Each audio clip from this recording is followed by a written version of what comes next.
Sebab itu bila berlaku dalam kehidupan kita sesuatu, Allah nak sekolahkan kita. Kat situlah ilmu yang kita kena cari.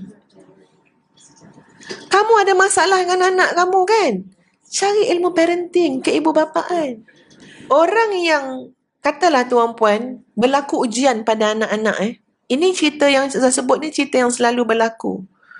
Mak ayah, orang profesional tuan-puan. Jurutera, lawyer, apa lagi Tapi jaga anak seorang bukan senang. Anak tunggal seorang. Kalau kita fikirkan safe dia, mak ayah bijak apa?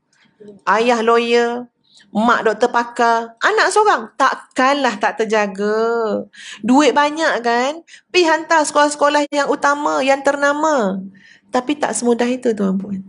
Masa kita nak didik anak, kita bukan guna semata-mata ilmu lawyer kita. Kita nak didik anak, kita bukan guna ilmu jurutera kita. Nak didik anak, nak jadi ibu, nak jadi ayah, kena sekolah yang lain. Sayangnya sekolahnya tidak ada. Kat mana sekolah jadi ibu? Kat mana? Kat mana sekolah nak jadi suami tuan-puan? Kat mana sekolah tu? Kalau ada nak hantar tak suami kita? Bang, saya hantar bang 10 tahun pun tak apa bang. Menjadi suami baik. Sekolahnya tak ada. Kecuali kita mencari hikmah, mencari pelajaran, mencari ilmu, gali, teroka, cari. Kat mana dalam hidup ni tuan-puan? Sekolah khasnya tidak ada. Untuk jadi ibu, untuk jadi suami, jadi isteri. Sekejap je kursus kahwin. Tuan-puan ingat lagi tak cerita apa kursus kahwin? Tak ingat. Ingat tak siapa nama ustaz yang bagi kursus kahwin? Ingat lagi tak nama apa? Syarikat sekolah yang bagi kursus kahwin tu? Pun tak ingat. Habis lupa semua. Yang penting dapat sijil ustazah sebab saya nak kahwin. Itu bukan sekolah. Dulu mana ada kan? Tak ada lagi lah, tak ada. Iya. Maksud dia tuan-puan, sekolah dia tak ada. Sebab itu bila berlaku dalam kehidupan kita sesuatu, Allah nak sekolahkan kita. Kat situlah ilmu yang kita kena cari. Kamu ada masalah dengan anak kamu kan? Cari ilmu parenting, keibubapaan. Kamu ada masalah komunikasi dengan isteri kamu kan? Cari ilmu komunikasi, ilmu rumah tangga. Dalam ilmu jurutera tak ajar benda tu. Cari sekolah, belajar. Masya Allah tuan-puan, ini saya tak nak sebut panjang-panjang lebar, saya cuma sebut sikit je. Bila kita belajar ilmu rumah tangga, ilmu kekeluargaan, Masya Allah, kita akan jumpa senarai sarjana-sarjana dalam bidang itu. Kita kena hormat dengan ilmu mereka, kajian mereka. Contoh tuan-puan, saya catat kat sini, saya share dengan tuan-puan sikit. Contoh dalam rumah tangga, contoh, dia ilmu dia ada 3 perkara saling berangkai. Pertama, namanya love. Yang kedua adalah trust. Yang ketiga, respect. 3. Ini tak belajar kat dalam ilmu jurutera tuan-puan. Kita doktor pakar sakit puan, kita tak belajar 3 ni. Kita apa benda? Tapi bila kita nak tahu bagaimana membangunkan keluarga, pergi belajar ilmu kekeluargaan. Dalam keluarga, love, trust, respect. Al-mahabbah, al-thiqah dengan al-ihtiram. Kasih sayang, kepercayaan dan hormat. Setiap satu ni tuan-puan, Masya Allah, ada jurnal, ada kajian, ada research, ada responden dia, ada kajian lapangan dia, ada result dia. Kita nak tahu. Dan bila kita ambil tahu tuan-puan, kita belajar, Masya Allah, bagusnya nilai-nilai ilmu ni. Sebagai contoh tuan-puan, bila sebut tentang trust, kepercayaan antara suami isteri, antara emak ayah dengan anak, dia berkait dengan 5 hal. Saya nak kembali pada yang tadi bila Allah uji kita sesuatu, Allah nak tunjukkan kat sini kamu kena sekolahkan diri kamu. Kamu mungkin pakar dalam bidang ni tapi tidak bidang ini. Kamu kena cari ilmu dia. Jadi Allah uji pada rumah tangga, pada keluarga, pada anak-anak. Allah nak bagi kita ilmu. Macam contoh tadilah, soal kepercayaan, trust. Dia berkait dengan 5 hal. Apa dia? Yang pertama, dalam rumah tangga tuan-puan, kita membina hubungan, bukan membuat persaingan. Kenapa susah nak ada trust? Sebab kita bersaing. Suami tengok isteri banyak duit, terus sakit hati. Lepas tu, minta semua dengan mak hang. Mak hang semua. Maknanya dia dah tak boleh urus dah. Bila Allah bagi rezeki pada isteri lebih banyak daripada suami, sebab rezeki masing-masing tuan-puan. Dan kebetulan isteri ni pandai pula. Buat tupperware lah. Ya, buat kuih lah. Banyaklah duit dia ikhtiar. Ingat, itu isteri kita. Kita dengan isteri ni membina hubungan, bukan membina persaingan. Dia bukan pesaing kita. Tidak akan ada kepercayaan bila kita bersaing. Sama juga kalau isteri pandang suami persaingan.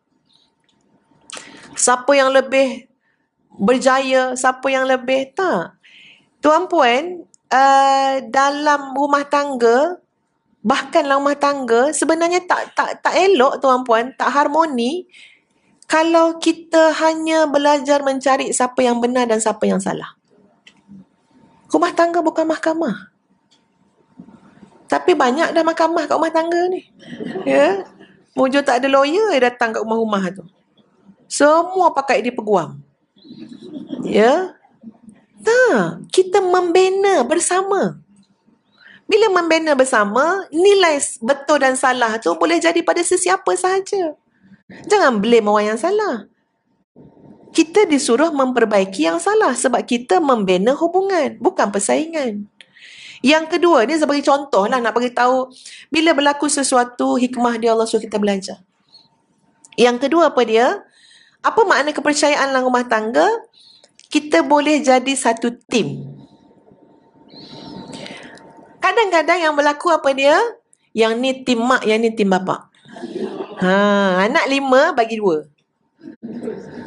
Dia tak apalah, Kak Lang tu memanglah. Kak Lang tu orang abah. Kak Lang tu tim abah, tim A. Kan satu family. Kenapa ada 2 tim? Tu tak masuk tim bibik lagi. Tim macam-macam ya. Kita kan satu family. Tuan-puan, kalau kita sedar ilmu ni, seorang ayah tu akan menung tuan-puan. Aku dah buat tim apa rumah tangga aku ni kan ya. Sebab ayah tu ketua, kemudi dia, mak dengan ayah ni. Kenapa pula kita diamanahkan, tetapi kita yang mewujudkan 2 tim tu. Cari jalan lah bersatu semula. Ada ilmu dia, Allah suruh kita belajar. Yang ketiga, mestilah sentiasa mendokong. Mendokong dan menyokong. Minat isteri lain, minat suami lain. Ini bukan soal minat yang berlainan, tapi kita mesti mendokong selama mana benda tu baik. Support each other. Yang keempat, menerima apa adanya. Ada kesilapan dan kelemahan, baiki, berikan proses yang sewajarnya. Berikan masa yang sewajarnya.